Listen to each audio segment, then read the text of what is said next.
Sa pahayag nitong Huwebes, itinanggi ng Department of Education na may plano itong baguhin o may pagbabagong ituturo tungkol sa martial law na tutukuyin umanong bagong lipunan.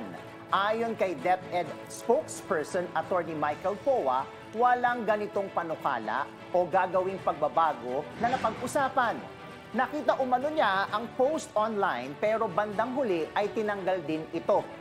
Nauna rito, isang netizen ang nagsabi na ayon sa kanyang kaibigang propesor sa UP ay mayroong mga pagbabagong naganap hinggil sa nabanggit na paksa. Ibinahagi umano nito sa kanya na inabisuhan ang kanyang kaibigang guro na palitan ang tawag sa batas militar bilang panitikan ng aktivismo at bagong lipunan. Dahil ayaw umano ng DepEd na may makakabastos kay Pangulong Ferdinand Marcos Jr. sa kanilang kurikulum. Marami naman ang nadismaya at nababahala sa impormasyong ito sapagkat mag-uugat umano dito ang maling impormasyon na maipapasa sa mga estudyante.